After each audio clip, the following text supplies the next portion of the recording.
Hello বন্ধুরা, কেমন আছো সকলে? আমি নূপুর, সবাইকে স্বাগত আমার channel nature at the very core of science. আজকে এখানে কলকাতায় 10:42 সকাল, 13 তারিখ। তো আমি একদম সময় পাচ্ছি না যে কিছু একটা তোমাদেরকে গল্প বা কবিতা উপহার দেব, কারণ যা হয় কলকাতায় খুব অল্প সময়ের জন্য আসলে পরে নানা রকমের লৌকিকতা, আত্মীয়তা এবং অনুষ্ঠান, শহরের সমস্ত অ্যাক্টিভিটি সবই আমাকে আর কি আপ্লুত করে তোলে, এবং সেগুলোর জন্য সবগুলোই এনজয় করার জন্য অনেকটা সময় চলে যায় যে আমি কিছু তোমাদের জন্য আপলোড করতে পারি না। তো আজকে মেরে কেটে অনেকটা সময় বের করে ফেলেছি, এবং আমার একটা গল্প, এটা একটা অনুবাদ গল্প মূল গল্পটা লিখেছেন Sid Fleischman, McBroom tells the truth, এবং এইটা আমি অনুবাদ করেছিলাম এবং একটা ছোটদের একটা অনলাইন ম্যাগাজিন, তার নাম হচ্ছে উতলধারাতে আমি গল্পটা পাঠিয়েছিলাম, এবং উতলধারার যে এডিটর তিনি এটা খুব পছন্দ করেছেন এবং আমাকে বলেছেন যে আমি এত ভালো লেগেছে গল্পটা এবং এত সুন্দর আপনার অনুবাদ হয়েছে যে এটা আমি তাড়াতাড়ি ছাপতে চাই। ভীষণ হাসির একটা গল্প, আমি নিজে পড়তে গিয়ে এত হেসেছিলাম এবং আমার মনে হয়েছিল যে এই গল্পটা যদি সকলকে না জানাতে পারি, শেয়ার না করতে পারি, তাহলে অনেকেই এরকম একটা মজা থেকে বাদ পড়ে যাবে। তো সেই জন্য আমি এই গল্পটা অনুবাদ করেছিলাম। যদি তোমাদের ভাল লাগে তাহলে কমেন্টস করো, আমার তাহলে ভালো লাগবে। শুরু করি তাহলে আজকের গল্প, ম্যাক ব্রুম সত্য কথা বলে। আগেই বলেছি যে এটার মূল গল্প রচয়িতা অথর সিড ফ্লাইসম্যান। ম্যাক ব্রুমের চমৎকার 1 একর খামার সম্পর্কে এত বেশি বোকা বোকা অর্থহীন কথা বলা হয়েছে যে আমাকে ব্যাপারগুলো খোলসা করতেই হচ্ছে। আমি জশ ম্যাক ব্রুম, তরমুজগুলো সম্পর্কে আমি 1 মিনিটের মধ্যেই ব্যাখ্যা করব। ঘটনাগুলো একের পর এক যেভাবে ঘটেছিল আমি ঠিক সেভাবেই তুলে ধরার চেষ্টা করছি। তুমি বলতেই পারো যে গোটা ব্যাপারটা শুরু হয়েছিল সেই দিন যেদিন আমরা কানেকটিকাট খামার ছেড়েছিলাম। আমরা আমাদের কচি কাঁচাদের এবং মালিকাধীন আর সব কিছু আমাদের পুরনো এয়ার কুলড ফ্র্যাঙ্কলিন অটোমোবাইলে গুছিয়ে নিয়ে পশ্চিম দিকে রওনা দিলাম। নাক গণনা করতে হলে আমার নিজের ছাড়াও আমার প্রিয় স্ত্রী মেলিসা ও আমাদের 11 জন লাল চুলো মেচেতা মুখের ছেলেপিলে ছিল। তাদের নাম ছিল Will, Jill, Hester, Chester, Peter, Polly, Tim, Tom, Mary, Larry এবং খুদে ক্ল্যারিন্ডা। তখন গ্রীষ্মকাল এবং পথের ধারের গাছগুলো পাখির গানে ভরে রয়েছে। আমার প্রিয় স্ত্রী মেলিসা যখন সেই চমকপ্রদ ব্যাপারটা আবিষ্কার করলো, আমরা তখন আইওয়া অবধি পৌঁছে গেছি। আমাদের সন্তান সংখ্যা নাকি 12 হয়ে গেছে, একটা বেশি। সেই মাত্র আবার তাদের গুনল। শুনেই আমি ঘ্যাচাং করে সজোরে এমন একটা গাড়ির ব্রেক কষলাম যে তাতে ধুলোর ঝড় উঠতে লাগলো। Will, Jill, Hester, Peter, Polly, Mary, Tom, Larry এবং খুদে ক্ল্যারিন্ডা, আমি চিৎকার করে বললাম, লাইন করে সব দাঁড়িয়ে যাও। বাচ্চারা গাড়ি থেকে সব ছিটকে বেরিয়ে এলো। আমি তাদের নাক গুনতে লাগলাম এবং তাও 12তেই দাঁড়ালো। আমি আবারও গুনলাম, সেই 12, অথচ সবগুলো মুখে তো আমার চেনা। ব্যাপারটা কি হলো রে বাবা? আমি আরও একবার গুনলাম, কিন্তু এইবার আমি ল্যারিকে ধরে ফেললাম। সে পিছন দিক থেকে পিছলে পিছলে খালি চলে আসছিল সামনে। 2 বার করে তার ফলে তার নাক গোনা হচ্ছিল, এবং এইভাবেই রহস্যটার সমাধান হলো। কেলেঙ্কারির এক শেষ। যদিও আমরা জোর হাসলাম এবং এই ডামাডোলে আমাদের পাগুলোকে যা হোক একটু টান টান করে নিতে থাকলাম। ঠিক তখনই শিরিঙ্গে মার্কা লম্বা ঠ্যাংওয়ালা একটা লোক রাস্তা দিয়ে দুলকি চালে চলতে চলতে সামনে এসে উপস্থিত হলো। তিনি এতটাই খ্যাংড়া কাঠির মতো দেখতে যে আমার মনে হলো কান সমেত সমস্ত কিছু নিয়েও একটা ফ্ল্যাগ পোলের পিছনেই তিনি দিব্যি লুকিয়ে থাকতে পারেন। তার পরনে রয়েছে একটা লম্বা শক্ত কলার কোট, টাইতে একটা হীরার স্টিক পিন এবং মাথায় একটা কালো টুপি। তোমরা কি পথ হারিয়েছ প্রতিবেশী? যে সবুজ আপেলটা তিনি খাচ্ছিলেন তার বিচিগুলো থুক থুক করে ফেলে দিয়ে তিনি জিজ্ঞাসা করলেন। মোটেই না, আমি বললাম। আমরা পশ্চিম দিকে যাচ্ছি মহাশয়। আমরা আমাদের খামার ছেড়ে দিয়েছি। ওটার অর্ধেক ছিল পাথর আর অর্ধেক গাছের গুঁড়ি। লোকেরা আমাদের বলেছে যে পশ্চিমে জমি আছে এবং শীতকালেও সেখানে রোদ ঝলমল করে। আগন্তুক তার ঠোঁট বেঁকালেন। চাষের জমির ব্যাপারে আইওয়াকে কেউ হারাতে পারবে না, তিনি বললেন। তা হতে পারে, আমি মাথা নাড়লাম। কিন্তু আমার টাকা পয়সার কমতি আছে। যদি না তারা আইওয়াতে খামার টামার বিলিয়ে দেয় তাহলে আমরা সামনের দিকেই এগিয়ে যাব। লোকটি তার চিবুক চুলকাচ্ছিলেন। দেখো, আমি যা চাষ করতে পারি তার চেয়ে বেশি জমি রয়েছে আমার। তোমাদের দেখে তো ভালো লোকই মনে হচ্ছে। তোমরা আমার প্রতিবেশী হলে ভালোই হবে। আমি তোমাকে সস্তায় 80 একর জমি পাইয়ে দেব। কোনো পাথর বা গাছের গুঁড়ি কিন্তু সেখানে নেই। এখন বলো, তুমি কত দাম দিতে পারবে? আপনার দেওয়ার জন্য ধন্যবাদ মশাই, আমি হাসলাম। কিন্তু আমি ভয় পাচ্ছি যে আমার চামড়ার জেবের সবটুকুও যদি দিয়ে দিই তাহলেও আপনি আমাকে হাসবেন ব্যাপারটা নিয়ে। তা সেটা কত? ঠিক $10। যাও, বিক্রি করে দিলাম আমার খামার, তিনি বললেন। সেই শুনে আমি তো বিস্ময়ে প্রায় বিষম খেলাম। ভাবলাম লোকটা নিশ্চয়ই ঠাট্টা করছে। কিন্তু তিনি একটা মাছির মতো দ্রুততার সঙ্গে পুরনো একটা খামের পিছনে রেখে একটা দলিলে কাটাকাটি করতে শুরু করে দিলেন। আমার নাম হেক্টর জোন্স, প্রতিবেশী, তিনি বললেন। তুমি আমাকে হেক বলে ডাকতে পারো। সবাই ওই নামেই ডাকে কিনা আমাকে? এর চেয়ে দয়ালু আর উদার মানুষকে কখনো কোথাও আছে? তিনি দলিলে বেশ ঘটা করে স্বাক্ষর করলেন এবং আমি সানন্দে আমার জেবের বাঁধন খুললাম। অমনি 3টে দুধ সাদা মদ উড়ে বেরিয়ে গেল। তারা সেই কানেকটিকাট থেকেই $10 বিলটার ওপরেতে ঝাঁপাঝাঁপি খামচি করছিল। কিন্তু খামার কেনার জন্য এখনও সেগুলোর যথেষ্টই বেঁচে রয়েছে এবং সেটার উপর কোনো পাথর বা গাছের গুঁড়িও জুড়ে বসেছিল না। মিস্টার হেক জোন্স তার রানিং বোর্ডে লাফিয়ে চললেন এবং আমাদের সেই রাস্তা ধরে 1 মাইল পথ এগিয়ে নিয়ে চললেন।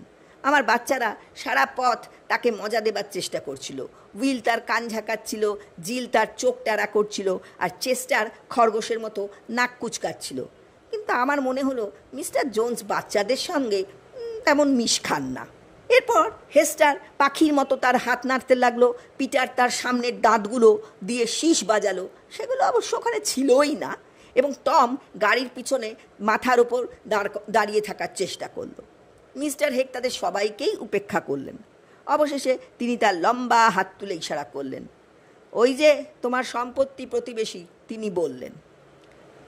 ভাবুন, আমরা কি সব হুটোপাটি করে গাড়ি থেকে নামিনি? আমরা আমাদের নতুন খামারের দিকে আনন্দের সাথে তাকিয়ে রইলাম। বেশ প্রশস্ত এবং রৌদ্রোজ্জ্বল। দূরে একটা টিলা পাহাড়ের উপর একটা ওক গাছ রয়েছে, তবে একটা খামতি রয়ে গেছে। এ ব্যাপারে কোনো সন্দেহ নেই।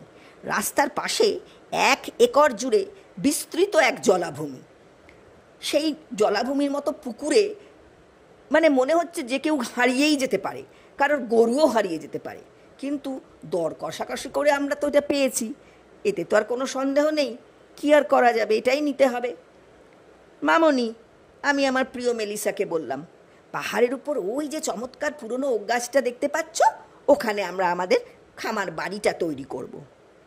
না, তা তুমি করবে না, মিস্টার হেক জোন্স বলে উঠলেন। ওই ওক তোমার সম্পত্তির মধ্যে পড়ে না। কিন্তু মশাই। না, জলের তলায় যা যা দেখতে পাচ্ছ সেসব তোমার। ওখানে একটাও পাথর বা গাছের গুঁড়ি নেই, যেমনটি আমি বলেছিলাম। আমি বললাম, সে কি? মনে মনে ভাবলাম তিনি নিশ্চয়ই ছোটো মোটো একটা রসিকতা করছেন আমার সাথে, কিন্তু কই, তার মুখে তো কোনো হাসির চিহ্ন দেখা যাচ্ছে না। আমি আমতা আমতা করে বললাম, মশাই, আপনি পরিষ্কার বলেছেন যে আমার খামারটা 80 একর। হ্যাঁ, তা ঠিক, কিন্তু এই জলা জমিটা তো মেরে কেটে মাত্র 1 একর হবে। ওটা ভুল, তিনি বললেন। ওখানে পুরো 80 একর রয়েছে, একটার উপর আরেকটা চাপানো, ওই ভাজা স্তূপ পিঠার মতন। আমি একথা বলিনি যে তোমার খামার সবটাই জমির ওপর রয়েছে। এটা 80 একর গভীর, ম্যাকব্রুম। দলিলটা ভালো করে পড়ো একবার। আমি দলিলটা পড়ি। হ্যাঁ, এ তো সত্যি। হি হাও, হি হাও, তিনি ফস ফস করে উঠলেন। আমি তোমার ভালো করতেই চেয়েছিলাম, ম্যাকব্রুম। শুভ দিন, প্রতিবেশী। তিনি ছুটে চলে গেলেন মুচকি হাসতে হাসতে, সেই তার বাড়ি স্তক। অচিরেই আমি জানতে পারলাম যে মিস্টার হেক নাকি সবসময় চেপে চেপে হাসেন। লোকেরা আমাকে বলল যে তিনি যখন তার কোটটি ঝুলিয়ে বিছানায় ঘুমোতে যান তখন সেই সমস্ত সঞ্চিত হাসি নাকি উথলে বের হয়ে আসে এবং তাকে রাতের পর রাত জাগিয়ে রাখে। কিন্তু এইসব কথার কোনো সত্যতা নেই। আমি আর 1 মিনিটের মধ্যেই সেই তরমুজগুলো সম্পর্কে তোমাকে বলবো, একটু অপেক্ষা করো। যাই হোক, আমরা সেখানে দাঁড়িয়ে তাকিয়ে রইলাম আমাদের 1 একর খামারের দিকে, যেটা আর কোনো কাজেই নয়, একমাত্র গরমের দিনে সেখানে ঝাঁপিয়ে ফড়াচালা। এবং সেই দিনটা সবচেয়ে গরম ছিল, যতদূর আমার মনে পড়ে রেকর্ডে উষ্ণতম। পরে দেখা গেছিল যে সেদিন এমন এক দিন যে মধ্যাহ্নের 3 মিনিট আগে যখন আইওয়া জুড়ে ভুট্টা ক্ষেতগুলো সব ভুট্টা পপকর্ন হয়ে গিয়েছিল ফুটে। সে একটা ইতিহাস, তুমি নিশ্চয়ই ওটার সম্পর্কে পড়েছ। এটা প্রমাণ করার জন্য অনেক ছবিও অবশ্য আছে। আমি আমার সন্তানদের দিকে ফিরে তাকালাম। Will, Jill, Hester, Chester, Peter, Polly, Tim, Tom, Mary, Larry এবং খুদে ক্ল্যারিন্ডা। আমি বললাম, সব কিছুরই একটা ভালো দিকও থাকে। ওই যে পুকুরটা আমরা কিনলাম তা একটু কাদা কাদা ঠিকই, কিন্তু ভিজে তো আছে। চলো আমরা ওখানেই সবাই ঝাঁপ দিই এবং ঠান্ডা হয়ে নিই। আমার পরিকল্পনাতে সকলেই সায় দিল এবং খুব তাড়াতাড়ি আমরা আমাদের সাঁতারের পোশাকে তৈরি হয়ে নিলাম। আমি ইশারা করা মাত্র আমরা সকলে দৌড়তে দৌড়তে এসে সেখানে ঝাঁপ দিলাম। সেই মুহূর্তে এমন এক শুষ্ক মন্ত্র আঘাত হানলো যে আমরা সোজা 1 একর শুকনো মাটিতে এসে অবতরণ করলাম। দেখি পুকুরটা বেমালুম বাষ্পীভূত হয়ে গিয়েছে। খুব আশ্চর্যজনক ব্যাপার। আমার ছেলেরা মাথা সামনে এগিয়ে দিয়ে লাফ মেরেছিল এবং তাদের আর কিছুই তখন দেখা যাচ্ছিল না। শূন্য বাতাসে শুধু তাদের পাগুলো লাথি ছুঁড়ছিল। মাটি থেকে গাজর তোলার মতোই তাদেরকে উপড়ে নিয়ে আসতে হলো আমাকে। আমার কয়েকটা মেয়ে তখনও তাদের নাক চেপে ধরে রেখেছিল। অবশ্যই তারা নিদারুণ হতাশ হয়েছিল যে তাদের নিচ থেকে সাঁতারের সেই গর্ত ছিনিয়ে নেওয়া হলো বলে। কিন্তু যে মুহূর্তে আমি আমার আঙুল দিয়ে এরপর উপরের মাটি স্পর্শ করলাম, আমার চাষার বুক এক মুহূর্তের জন্য স্তব্ধ হয়ে গেল। সেই পুকুরের তলটা কালো রেশমের মতো নরম এবং সমৃদ্ধ বলে অনুভব করলাম। প্রিয় মেলিসা, আমি ডাকলাম, এসো দেখো, এই উপরের মাটি এতটাই সমৃদ্ধ যে এটা একটা ব্যাংকে রেখে দেওয়া উচিত। আমার মনে হলো হঠাৎ উত্তেজনায় আমার যেন জ্বর এসে গিয়েছে। মনে হচ্ছিল সেই দারুণ উর্বর উপরের মাটি যেন বীজের জন্য চিৎকার করছে। আমার প্রিয় মেলিসার সাথে 1 বস্তা শুকনো বিন ছিল। আমি উইল এবং চেস্টারকে তা আনতে পাঠালাম। দেখলাম লাঙল দিয়ে ক্ষেত চাষের ঝামেলা করার কোনো দরকারই নেই। আমি পলিকে একটা লাঠি দিয়ে সোজা খাঁজ টেনে যেতে বললাম আর তাকে অনুসরণ করে টিমকে মাটিতে গর্ত খুঁড়ে যাওয়ার নির্দেশ দিলাম। তাদের সাথে সাথে আমিও চললাম।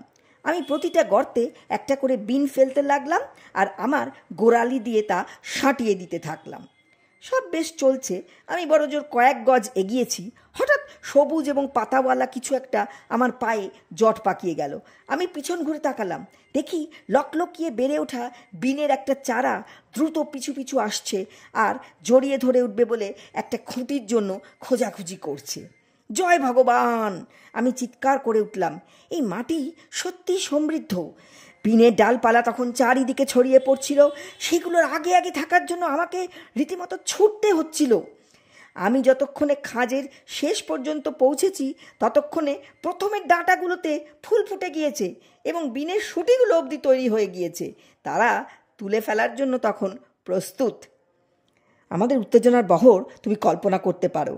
উইলের কান দুলছে, জিলের চোখ ছানা বড়া, চেস্টারের নাক কাঁপছে, হেস্টার তার বাহু ঝাপটাচ্ছে, পিটারের অনুপস্থিত সামনের দাঁত দিয়ে শীষ উঠছে, আর টম তার মাথার উপর ভর দিয়ে দাঁড়িয়ে রয়েছে। Will, Jill, Hester, Chester, Peter, Polly, Tim, Tom, Mary, Larry এবং খুদে ক্ল্যারিন্ডা, আমি চিৎকার করে উঠলাম, বিনের ফসল তোলো। 1 ঘন্টার মধ্যে আমরা সেই বিনের পুরো ফসল রোপণ করে কেটেও ফেললাম। কিন্তু সেই রোদের তাতে কাজ করা, উফ! রাস্তা বরাবর একটা ভালো ওক গাছের ফল খুঁজতে আমি ল্যারিকে পাঠিয়ে দিলাম। আমরা সেটা পুঁতে দিলাম, কিন্তু যতটা ভেবেছিলাম সেটা ততটা তাড়াতাড়ি বেড়ে ওঠেনি। ছায়াওয়ালা একটা গাছের জন্য আমাদের পুরো 3টি ঘন্টা অপেক্ষা করতে হলো। আমরা আমাদের ওক গাছের নিচে তাঁবু খাটালাম এবং পরের দিন আমরা আমাদের বিনের ফসল নিয়ে বার্নসভিলে চলে গেলাম। আমি সেগুলোর বদলে বিভিন্ন রকমের বীজ, যেমন গাজর, বিট, বাঁধাকপি এবং অন্যান্য আরও সব কিনলাম। কিনে নিচে দেখি দোকানদার কতগুলো ভুট্টার দানা খুঁজে পেল বিনের তলাতে, কিন্তু সেগুলো তখনও ফোটেনি। কিন্তু আমরা ততক্ষণে ধরতে পেরে গেছিলাম যে ভুট্টা রোপণ গাছের জন্য নির্যশ মারাত্মক। এই চারাগুলো এত দ্রুত বেড়ে উঠবে যে তোমার নাকের চামড়া ভেদ করে চলে যাবে। অবশ্য সেই উপরের মাটির একটা রহস্য ছিল।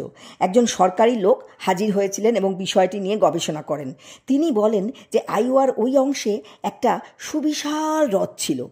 আমাদের পুকুর পর্যন্ত সংকুচিত হয়ে আস্তে আস্তে সেটার হাজার হাজার বছর লেগে গিয়েছে। ব্যাপারটা তুমি কল্পনা করতেই পারছো। হ্রদের যে মাছগুলো, সেগুলো সার্ডিনের চেয়েও খারাপভাবে ঠাসাঠাসি করে তার মধ্যে ভরে গেছিল। আর মাটিতে নাইট্রোজেনের যোগান দিতে মাছের মতো তো আর কিছুই হয় না। এটা একটা বৈজ্ঞানিক সত্য।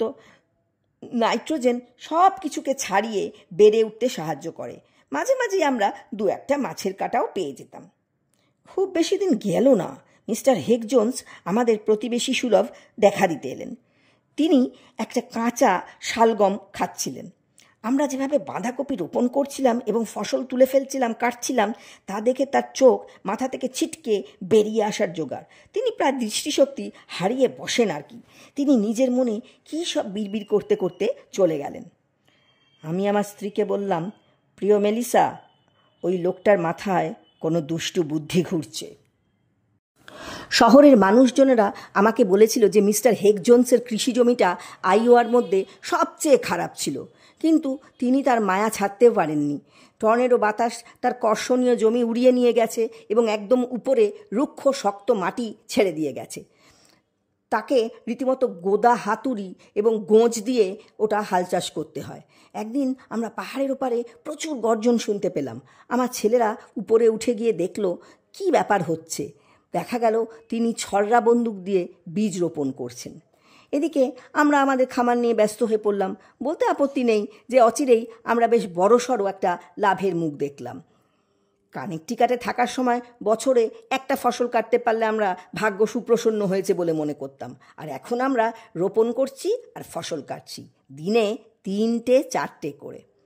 কিন্তু কিছু বিষয়ে আমাদের সতর্ক থাকতে হতো। এমনই একটা জিনিস হচ্ছে আগাছা। আমার ছেলেপিলেরা পালা করে দাঁড়িয়ে দাঁড়িয়ে আগাছা পাহারা দিত। যেই মুহূর্তে একটা আগাছা মাটি ফুঁড়ে বেরিয়ে পড়তো, তারা সঙ্গে সঙ্গে সেটাকে পাল্লা দিয়ে ছুটে যেত এবং নিড়ানি দিয়ে দোলে পিষে মেরে ফেলতো। তুমি কল্পনা করতেই পারছো, আমাদের ওই উর্বর মাটিতে যদি একবার একটা আগাছা মাথা তোলে তবে কি ঘটতে পারে। রোপণের সময় সম্পর্কেও আমাদের সতর্ক থাকতে হতো। একবার হলো কি, আমার প্রিয় মেলিসা খাবারের জন্য দুপুরের ঘন্টা বাজানোর ঠিক আগে আমরা লেটুস লাগিয়েছিলাম। আমরা যখন খাচ্ছিলাম তার মধ্যেই লেটুস মাথা তুলে দাঁড়ালো এবং বীজে পরিণত হয়ে গেল এবং আমাদের গোটা ফসলটাই জলে চলে গেল। এরপর একদিন এক মুখ হাসি নিয়ে মিস্টার হেগ জোন্স ফিরে এলেন। তিনি একটা ফাঁক খুঁজে বের করেছেন দলিলের ভিতর, যা খামারটাকে আমাদের করেছে। হি হাও, তিনি হেসে উঠলেন। তিনি একটা মূলো চিবোচ্ছিলেন। এবার আমি তোমায় ধরতে পেরেছি ম্যাকব্রুম। দলিলে বলা আছে যে তোমার জেবে যা কিছু আছে তার সবটাই আমাকে দিতে হবে, কিন্তু তুমি তা দাওনি। এর ঠিক উল্টোটা মহাশয়, আমি উত্তর দিলাম। $10। আমার জেবে আর একটাও সেন্ট ছিল না। তোমার জেবে মদ ছিল। আমি ওদের ঝাপটানি দিয়ে বের হয়ে যেতে দেখেছি। 3টে দুধ সাদা মদ ম্যাকব্রুম। আমি আজ বিকেল 3টের মধ্যে 3টে মদ চাই, নইলে আমি খামারটা ফিরিয়ে নেওয়ার লক্ষ্য রাখি। হি হাও। এবং তিনি চলে গেলেন মুচকি হাসি হাসতে হাসতে। বাচ্চাদের মা ঠিক তখন দুপুরের ঘন্টা বাজালো। সুতরাং আমাদের হাতে আর বেশি সময় নেই। ওই লোকটাকে বিভ্রান্ত করতে হবে, যদিও আইনগতভাবে সে ঠিকই আছে। Will, Jill, Hester, Chester, Peter, Polly, Tim, Tom, Mary, Larry এবং খুদে ক্ল্যারিন্ডা, আমি বলে উঠলাম, আমাদের 3টে দুধ সাদা মদ ধরতে হবে, খুব তাড়াতাড়ি। আমরা সব দিকে ছোটাছুটি করতে লাগলাম, কিন্তু দিনের বেলায় মদ খুঁজে পাওয়া একরকম অসম্ভব। তুমি নিজে চেষ্টা করে দেখো। আমরা প্রত্যেকেই খালি হাতে ফিরে এলাম। আমার প্রিয় মেলিসা কাঁদতে শুরু করলো, কারণ আমরা নিশ্চিত হয়ে গেলাম যে খামারটা আমাদের হারাতেই হচ্ছে। তোমাকে বলতে কোনো বাধা নেই যে সমস্ত ব্যাপারগুলো কেমন অন্ধকার দেখাচ্ছিল। অন্ধকার? আর এই তো পেয়েছি। আমি ছেলেপিলেদের রাস্তা ধরে ছুটে গিয়ে নিঃসঙ্গ পুরনো পাইন গাছটার কাছে পাঠিয়ে দিলাম আর বললাম তারা যেন এক বুশেল পাইন কোন নিয়ে দ্রুত ফিরে আসে। তারপর আমরা কিছু একটা ব্যস্ত হয়ে পড়লাম বটে। প্রতি 3 ফুট অন্তর একটা করে পাইন কোন পুঁতে দিলাম আমরা। তারা বড় হতে লাগলো। আমরা উদ্বিগ্ন হয়ে চারপাশে দাঁড়িয়ে রইলাম এবং আমি থেকে থেকেই আমার পকেট ঘড়ির দিকে তাকাতে থাকলাম। না, তরমুজগুলো সম্পর্কে আমি কিছুক্ষণের মধ্যেই তোমাকে বলবো, একটু দাঁড়াও। নিশ্চিতভাবেই 3টে বাজতে 10 মিনিটের মধ্যে সেই কোণগুলো একটা ঘন পাইন বনে পরিণত হলো। তার ভেতরটাও অন্ধকার ছিল। সবুজ পাইনের সুবিশাল শাখা প্রশাখা দিয়ে সূর্যালোকের একটা রশ্মিও সেখানে প্রবেশ করতে পারছিল না। বনের গভীরে গিয়ে আমি একটা লণ্ঠন জ্বালালাম। 1 মিনিটও পার হলো না, দুধ সাদা মথেরা আমায় ঘিরে ধরল। ওরা ভেবেছিল রাত হয়ে গেছে। আমি 3টে ডানা ধরে জঙ্গলের বাইরে ছুটে বেরিয়ে এলাম। বেরিয়ে দেখি সেখানে মিস্টার হেগ জোন্স শেরিফের সাথে দাঁড়িয়ে রয়েছেন, ফোরক্লোজার করার জন্য অপেক্ষা করছেন। হি হাও, বুড়ো হেগ হাসতে থাকলেন। তিনি একটা কুইন্স অ্যাপেল খাচ্ছিলেন। প্রায় 3টে বাজে এবং দিনের বেলা তুমি কোনো মদ ধরতে পারবে না। খামার এখন আমার। এত তাড়াতাড়ি না প্রতিবেশী জোন্স, আমি হাত দুটো আঁজলা করে এগিয়ে ধরে বললাম, এই যে এখানে আপনার 3টে মদ। এখন ছটপট সরে পড়ুন তো মশাই। আপনার পায়ের গোড়া পেঁচিয়ে গাছের মূল আর কান থেকে বিষাক্ত আইভি গজিয়ে ওঠার আগে ভাগেই। নিজের মনে কী সব বিড়বিড় করতে করতে তিনি দ্রুত বেগে ছুটে গেলেন। আমার প্রিয় মেলিসা, আমি বললাম, ওই লোকটার মাথায় দুষ্টুমি ঘুরছে। ও আবার কিন্তু ফিরে আসবে। এরপর কাঠগুলো সাফ করতে বেশ ভালো রকম খাটতে হলো আমাদের। সবই বলছি তোমাকে। আমরা কিছু পাইন করাত কলে চিরে আমার খামারের কোণে নিজেরাই একটা ঘর তৈরি করে নিলাম। আর যা অবশিষ্ট থাকলো আমরা আমাদের প্রতিবেশীদের বিলিয়ে দিলাম। মাটি থেকে শিকড় উপড়ে ফেলার জন্য কয়েক সপ্তাহ ধরে আমাদের বিনাশকর্ম চালাতে হলো। আচ্ছা, আমি কিন্তু এটা চাই না যে তুমি ভাবো যে আমাদের খামারে কাজ ছাড়া আর কিছুই হতো না। কিছু ফসল আমরা শুধুমাত্র মজা করার জন্যই চাষ করতাম। এই যেমন ধরো কুমড়ো। ওদের ডগাগুলো এত ঝটপট বেড়ে উঠতো যে আমরা খুব কম সময়তেই কুমড়োগুলো তুলতে পারতাম। সে এক দেখার মতো ব্যাপার বটে। বাচ্চারা সেই কুমড়োগুলোর পেছনে ছুটতে ছুটতে হেঁদিয়ে পড়তো। মাঝে মাঝে তাদের মধ্যে কুমড়ো ধরার জন্য প্রতিযোগিতাও হতো। রবিবারের বিকেলে কেবলমাত্র খেলা করার জন্যই বড় ছেলেরা কুমড়োর বীজ রোপণ করত এবং তাতে চড়ার চেষ্টা করত। এটা কিন্তু মোটেই সহজ ছিল না। যেই মুহূর্তে কুমড়োর ফুল মুড়ে যাবে এবং কুমড়োটা ফুলতে শুরু করবে, অমনি সেটাকে জাপটে ধরতে হবে তোমাকে। হুশ করে তোমার পা ধরে এক হ্যাঁচকা টান মারবে সেটা এবং তোমাকে শোঁ শোঁ করে খামারের উপর দিয়ে ঘোরাতেই থাকবে যতক্ষণ না সেটা নিজে নিজেই বেহাল হয়ে যায়। কখনো কখনো ছেলেরা ব্যানানা স্কোয়াশ ব্যবহার করত, যা ব্যাপারটাকে আরও দ্রুত করে তুলত, এবং মেয়েরা পোগোস্টিকের মতোই ভুট্টার ডাঁটায় চড়তে শিখে গেছিল। ব্যাপারটা আর কিছুই না, মাটি ফুঁড়ে ডাঁটা বেরানো মাত্র শ্বাসের উপর দাঁড়িয়ে পড়ার ব্যাপার ছিল, তারপর একটা লাফ মারার জন্য। এটা তো একটা ভারী চমৎকার খেলার মতো ব্যাপার ছিল ওদের কাছে। আমরা দেখতে পেলাম মিস্টার হেগ জোন্স দূরের পাহাড়ে দাঁড়িয়ে সব লক্ষ্য করছেন আমাদের। যতক্ষণ না তিনি আমাদের জমি থেকে উৎখাত করতে পারছেন ততক্ষণ পর্যন্ত মনে হয় তিনি আর বিশ্রাম নেবেন না। তারপর একদিন এক গভীর রাতে বাড়ির বাইরে একটা হি হাও শব্দে আমি জেগে উঠলাম। আমি জানালার কাছে গিয়ে চাঁদের আলোয় বুড়ো হেগকে দেখতে পেলাম। তিনি কখনো কর্কশ স্বরে হাসছিলেন, কখনো বা মুখ টিপে হাসছিলেন, হি হাও করছিলেন এবং যত্রতত্র কী সব বীজ ছিটিয়ে দিচ্ছিলেন। আমি আমার স্লিপিং ক্যাপ খুলে বাইরে ছুটে বেরিয়ে গেলাম। আপনি কী অপকর্ম করছেন প্রতিবেশী জোন্স, আমি চিৎকার করে বললাম। হি হাও, তিনি উত্তর দিলেন এবং মুচকি হাসতে হাসতে দ্রুত পায়ে পালিয়ে গেলেন। তুমি নিশ্চয়ই কল্পনা করতে পারছো সারা রাত আমি কেমন নিদ্রাহীনভাবে কাটালাম। পরদিন সকালে সূর্য ওঠার সাথে সাথে আমাদের সেই খামার আগাছায় ভেঙে পড়ল। এমন আগাছা তুমি ভাবতে পারবে না। তারা মাটি ভেদ করে দঙ্গলে দঙ্গলে বেরিয়ে আসছে এবং পাগলের মতো একে অপরের উপর হুমড়ি খেয়ে পড়ছে। চিকউইক, মিল্কউইড, থিসলস, বুনো মর্নিং গ্লোরি, আরও মুহূর্তের মধ্যেই আগাছায় ভরে গেল। আগাছাগুলো কয়েক ফুট পুরো একটা জট পাকিয়ে ফেললো এবং বেড়ে উঠতেই থাকলো আরও। আমাদের সামনে তখন যেন একটা যুদ্ধ লেগে গেছে। আমি তোমাকে সব বুঝিয়ে বলছি। Will, Jill, Hester, Chester, Peter, Polly, Tom, Mary, Larry এবং খুদে ক্ল্যারিন্ডা। আমি চিৎকার করে উঠলাম, কাজে লেগে পড়ো সকলে। আমরা আমার মাটি নিরতানো, কুড়োল দিয়ে কোপানো সব শুরু করে দিলাম। একটা করে আগাছা উপড়ে ফেলছি, অমনি সেখানে আরেকটা গজিয়ে উঠছে। গোটা একটা মাস সেই আগাছা সাথে আমাদের কঠিন এক লড়াই করতে হয়েছিল। আমাদের প্রতিবেশীরা যদি সাহায্যের জন্য এগিয়ে না আসতো, আমরা এখনও সেখানে আগাছা পোড়াতেই থাকতাম। অবশেষে সেই দিনটা এলো যখন খামারটা পুরো পরিষ্কার হলো, আর ঠিক তক্ষণই বুড়ো হেগ জোন্সের উদয় হলো। তিনি তরমুজের একটা বড় ফালি খাচ্ছিলেন। এই সম্পর্কেই আমি তোমাকে বলতে যাচ্ছিলাম, শোনো তবে সব। কেমন আছো প্রতিবেশী ম্যাকব্রুম? তিনি বললেন। আমি বিদায় জানাতে এসেছি। আপনি কি চলে যাচ্ছেন মশাই? আমি জিজ্ঞাসা করলাম। আমি না, তুমি। আমি সোজা তাঁর দিকে তাকালাম। আর আমি যদি না করি মশাই? কেন? হি হাও ম্যাকব্রুম, সেখানে আগাছা বীচের আরও স্তূপ আছে, যেখান থেকে সেগুলো এসেছিল। আমার মাথায় রক্ত চড়ে গেল। আমি তৈরি হয়ে নিলাম তাকে এমন এক শিক্ষা দিতে হবে যা তিনি জীবনেও ভুলে যাবেন না। কিন্তু পরক্ষণেই যা ঘটল, তার ফলে আমাকে আর কষ্ট করে কিচ্ছু করতে হলো না।